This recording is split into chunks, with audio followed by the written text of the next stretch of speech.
Hey everyone, welcome back to my channel. My name is Becca and today I'm going to be creating this look with a full face of new makeup. The star of the show is the Patrick Ta Major Dimension 2 palette. This was just released a couple of days ago, and this is the rosier, coppery, pinky iteration of their Major Dimension formula. I've also got a lot of new makeup from indie / up-and-coming brands that are in the $20 to $35 price range. I feel like we're seeing a lot of movement in this price bracket right now in terms of mid-range beauty, indie beauty, startups, and there's a lot of product innovation happening there too. So I'm excited to share these new brands with you. All of the Patrick Ta stuff is included in the Sephora Spring Savings event, which is happening from now until April 11th. I've shared all of my recommendations for that, which I will link in the description box as well as up here somewhere. So let's get into the look. Hair is pulled out of the face. I just need some lip balm. I've got the Kat Berkey Rose Hip Hyaluron Lip Treatment, which I've really been liking. It comes in this squeezy tube and it has this really nice applicator on the end. And this smells like rose, but it's like a very fresh green rose, more green than powdery and floral, which is what I prefer in a rose scent. And this actually feels a little bit more like a lip serum. It's quite thin and a little bit oily because it does use rose hip oil, and the applicator is nice and cooling on the lips. I've liked this a lot for lip prep if I'm going to apply a lipstick or something later on, because it is a thinner consistency. It actually absorbs into the lips versus a thicker balm, which sometimes I need to remove if I'm going to apply something over it. I like to start my makeup with my brows. I know that may be a controversial decision, but Make Beauty, whom you know I really enjoy, I love their skincare, is venturing into color cosmetics, and they released a full brow line that they sent over to me. There are 3 products in this line. The first is the Clear Sculpting Brow Gel. It looks like this, comes in a very weighty tube, and this is the applicator. They also came out with a tinted sculpting brow tint. This comes in 5 or 6 shades, I think. The shades are really good. They sent 2 over to me. They sent Cool Taupe and Cool Brown. My shade is definitely Cool Brown, and this is essentially the tinted version of the tint that I just showed you. You can tell it's tinted because it has that little window on the side, and then this is the applicator. It's a little bit different. It kind of is fatter in the middle and then tapers at the end. And lastly, they sent over their Blade line, which is their brow pencil. Let me show you the shape of this. I really love the size of this brow pencil.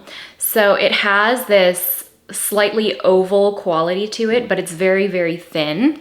So it's supposed to mimic essentially a brow hair or like a microbladed look, and it's dual-sided. It also comes with a spoolie at the end, and this is the shade Cool Taupe. I've had the chance to play with these a little bit, and I have to say that the Sculpting Brow Tint and the Sculpting Brow Gel are really nice, but I don't think they have quite the hold for me. My brows are very stubborn, they grow downwards, and so when I want, say, a laminated look or a slightly more lifted look, I need something with a bit more hold.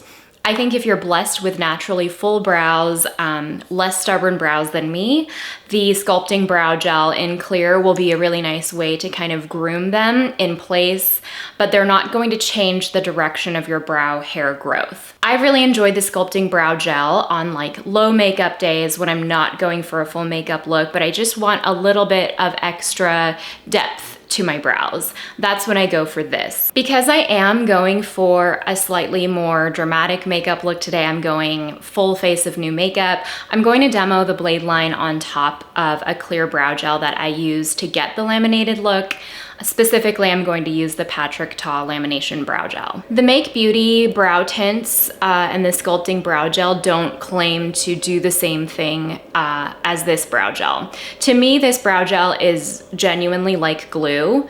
It will glue your brows essentially to the skin underneath to give you that laminated look. So in my mind, they're just really different products. They're essentially different product categories. For me, this creates like a totally unnatural but faking a natural fluffy brow. It has a bit of a learning curve. I find that you have to work with this product relatively quickly.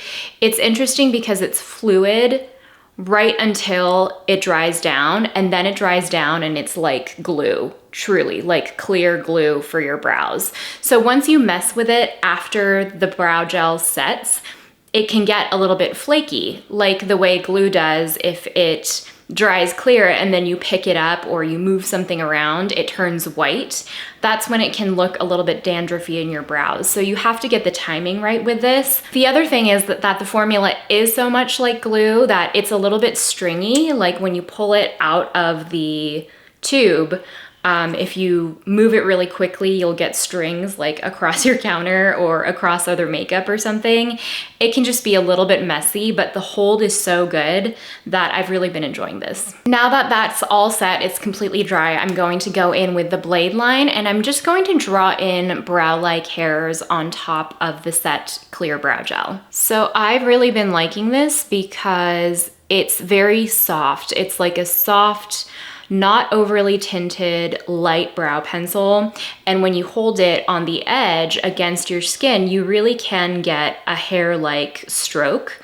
It's not going to give you the same kind of stroke look, obviously, as a brow pen, which is a little bit more inky and defined.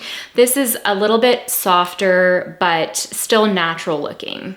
And again, this is the shade Cool Taupe, which is lighter than the brow gel I've been using, which is Cool Brown. But I kind of like it because I feel like when I use a brow pencil like this, I'm looking for more shadow than definition. And so having something a little bit lighter than the actual brow hair can create a really soft, natural look. So that's the brows done. I just wanted to go for something a little bit natural. And just so you know, the blade line is refillable, which is great, and it's $22. The brow tint is $23, and the sculpting brow gel is $25. I don't have anything new for base, so I'm just going to use my Dior Backstage concealer and foundation. Love that combo, and I'll be back. So base is done, and I'm going to get into eyes. I am really excited to try the new Patrick Ta Major Dimension 2 eyeshadow palette. I have not tried Major Dimension 1, so a bit of a disclaimer there, I don't have a comparison, but I will insert swatches and cutaways so you can see really close up what this palette looks like. The palette itself is stunning. It's got this mirrored finish, it's rosy, it's a very polished pink with matte edges, and when you open it up, it looks like this. So you have got 12 eyeshadows, you've got 2 cream shadows here, and then 5 metallics and 5 mattes. I think the layout of the Patrick Ta eyeshadow palettes is brilliant. It's very intuitive how they've laid things out, and it makes a lot of sense. It feels very user-friendly. And the cream shadows come with their own little like compartment so that you don't get any powder residue in the creams themselves, which is really smart in terms of packaging. I will say this eyeshadow palette is on the high-end side. So this is $68. You get 12 eyeshadows in here. So here's what I'm thinking. I'm going to take a small flat shader brush. This is the V27 from Esam Cosmetics. I'm just going to dip directly in here. It's really pigmented. It's already picked up quite a lot of product. And this is kind of like a mid-tone taupey rose. It's on the neutral side. It's like a beige rose kind of shade. So let's see what happens. I have primed my eyes and set the primer, but I think I'm just going to take this all over. Whoa, that's pigmented. Let me move that onto the other eye, and I think I'm just gonna blend this out all over the lid. It is shearing out nicely. I don't know why I wasn't expecting it to be this pigmented. I think I was thinking about these more as an eyeshadow base, and clearly they are in and of themselves like pigmented cream eyeshadows. I'm just going to blend out the edges. They are diffusing really nicely. They don't feel oily. They just have a nice creamy, blendable quality to them. This just came out on Sephora today, the day I'm filming this, so it will be included in the Sephora Spring Savings event. This shade is really pretty. I would honestly wear this on its own. It's got a really beautiful kind of mauvey quality to it on my skin tone. And you can see like it built pigmentation really evenly, and then it blended out on the edges really nicely, no patchiness whatsoever. And then because I'm feeling adventurous, let's flip the brush over and I'm going to go into this deeper shade. It's like a deep chestnut reddy brown. I just picked up a little bit. I learned my lesson the first time, and I'm just going to dab this in the outer corner where I will build a little bit more depth. These are blending into each other really nicely. I'm just tapping it on and you can see it's giving me already a really smooth blend.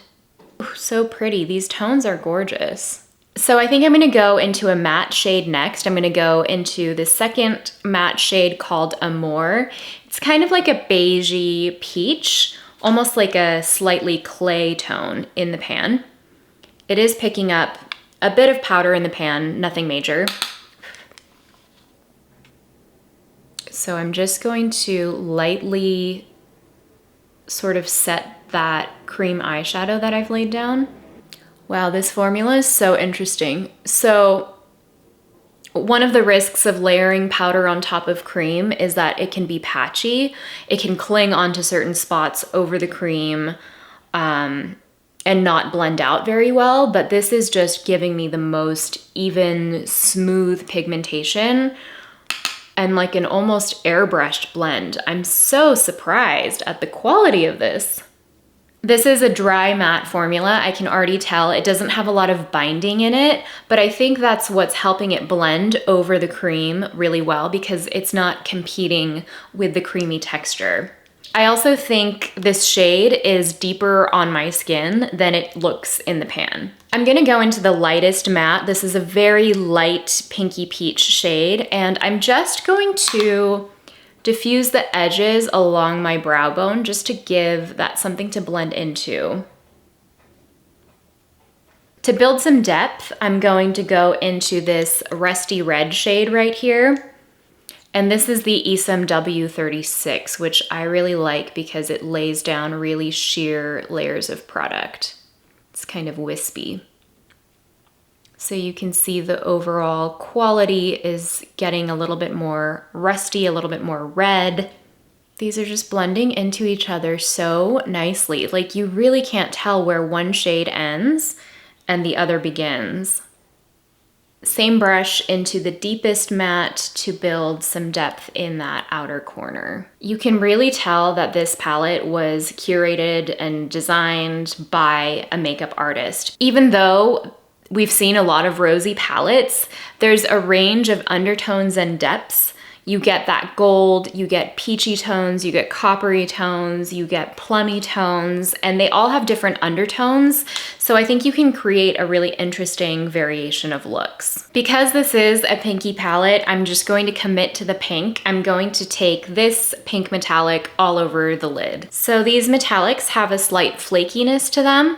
I actually like that because I find that it means that they stick to the eyelid. They have a almost like a grippy quality that melts onto the eyelid once it hits the skin.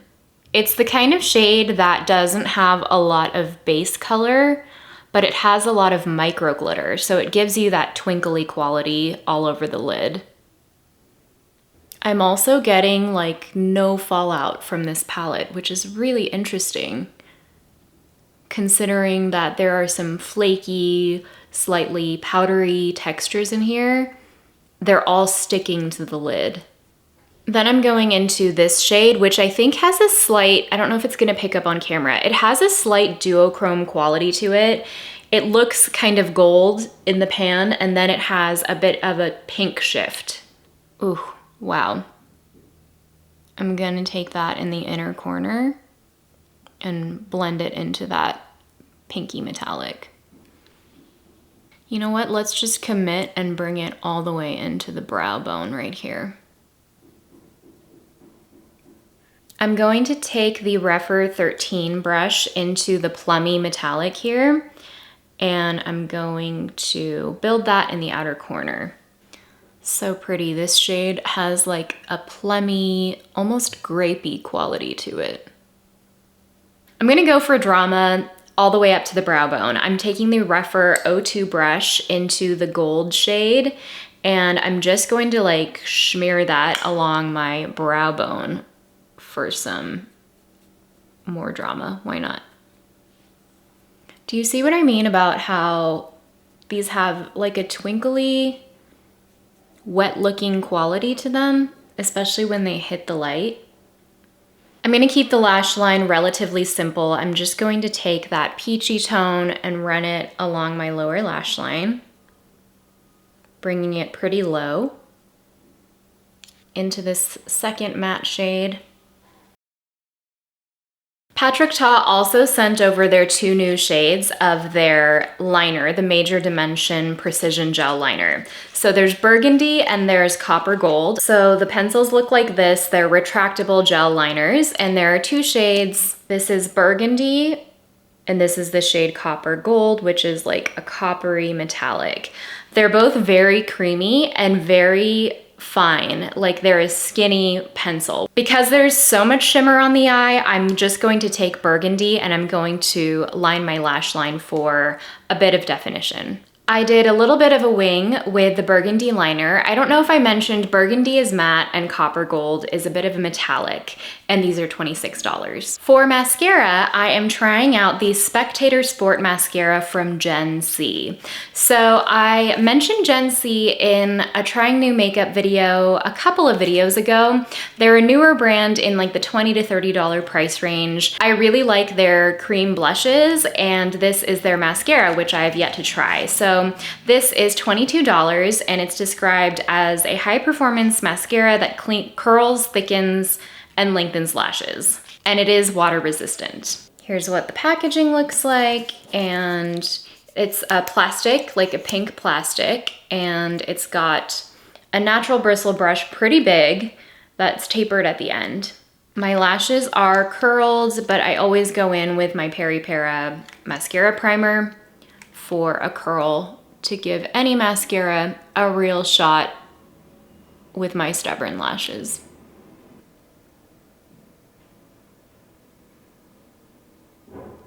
So when I first start applying this, I definitely get more length and separation than I do volume. I feel like it takes a little bit of time to build that volume, which I actually don't mind, because for me, a lot of times volumizing mascaras can make my lashes fall flat because they're so fine and weak. I do find the brush to be a little bit large for my eye shape. I like that. I think the formula is not too wet, not too dry. It's more lengthening and separating to me than volumizing. Like, it's not giving me a huge dramatic lash, but I like that for day to day, I think. Eyes are done. I'm going to move on to cheeks. When I have a bit more of a dramatic eye look going on, I like to keep the skin really fresh. So I'm just going to use one product that is new to me. It's not new on the market, but it's the Live Tinted Hue Glow in the shade Dawn. So this is a liquid highlighter. It comes in a plastic squeezy tube, and that's a swatch. You can see it's like a rose gold, very blingy liquid highlighter. So I'm just going to take a bit with my beauty blender, and I'm just going to tap that across the cheeks. This is a highlighter that can be built up to be very blingy if you so choose. I'm going for something a little bit more subtle today by sort of desaturating it with a beauty sponge. It's the kind of thing that will give your skin a really glossy kind of look. You could also wear this under your foundation. You could mix it into your foundation. It's very versatile. I know I said I was just gonna use one cheek product, but I actually have something that I wanna try on camera that I think will work for this look. So this is the Youthforia liquid blush. It's called the Chemical Reaction Blush Oil. So this is a pH, essentially like color changing blush oil that you apply to your cheeks. It's green in the tube. It has a little doe foot applicator, and it turns like a pinky shade on your cheeks. That looks different on everyone depending on the pH of your skin. So this has been kind of like a TikTok sensation. I'm just going to take a little drop of it on the back of my hand. It is a blush oil and I've already done my base. So I've got a synthetic brush. I'm just going to pick it up on the back of my hand. You can already see it's changing color, and I'm going to dab it lightly onto my cheeks. It is very pink, like it's even turning, I don't know if you can tell, it's even turning the brush pink. So I'm going to dab it on my cheeks. It's a really bright, cool toned pink flush. It's almost like a blue toned pink actually on me. This would be really pretty for like a no makeup look, even if you're not wearing anything, no makeup, no base makeup, but you just want a little bit of a natural flush. It's so interesting. And of course it's an oil, so it has that like glossy sheen, but it doesn't feel thick like an oil, especially when you blend it out like this with a brush. Notice I'm just using tapping motions because I don't want to pick up or smear my foundation underneath. It's subtle, but I'm going to leave it there because I don't, again, want an overdone cheek look. I want it to look fresh and I want it to look like real skin against a more dramatic eye look. And the Live Tinted Hue Glow is $34 and the Euphoria Blush Oil is $36. So to finish off the lips, I have a new to me brand called Espresso. Their packaging is so cute. The whole brand is inspired by coffee. It's Espresso OH. They're made in Italy, their founder is Italian, and they are in the $20 to $30 price range, which I'm excited to see more of. I think there are a lot of indie, startup, newer beauty brands that are in that price point doing really interesting stuff. So these are their aroma lipsticks. They come packaged like this. You open the box and they immediately smell like coffee. They smell so good. Not like an artificial coffee or like a sweet coffee. They smell, I mean, sort of like a sweet espresso. So I have two shades of this. The first one is 01 Capriccio, and it's a mid-tone, neutral, slightly warm rose shade. Really beautiful. The other shade I have is 08 Toasted, which is a gorgeous brown toned nude. You know, that so screams my name. It's like a beigey rose, so I'll swatch them for you. So this is 01 Capriccio, this is 08 Toasted. Toasted is so the kind of shade I would wear every day, but because I have such a rosy look on, I want to continue that color story. So I'm going to go in with 01 Capriccio. For my skin tone, I like to ground pinkier lipsticks with a more earthy brown toned lip liner. So I'm actually trying out the Patrick Ta Precision Lip Crayon in the shade Oh She's Single. And these are $26. You push on the pen to push up the pencil. It's like a gel lip crayon. And it has, I don't know if you can tell, like a nice rectangular, very slim rectangular edge. This is definitely a warm beige, so I'm just going to lightly sculpt the lip. I don't know if I love the rectangular shape of this pencil. I feel like I'm picking a corner and using the corner to define the lip line rather than using it sideways along the long edge, because it's sort of hard to get symmetry that way. Going in with the lipstick now, these are described as ultra creamy, high pigment, but long wear, which I would agree with, I think.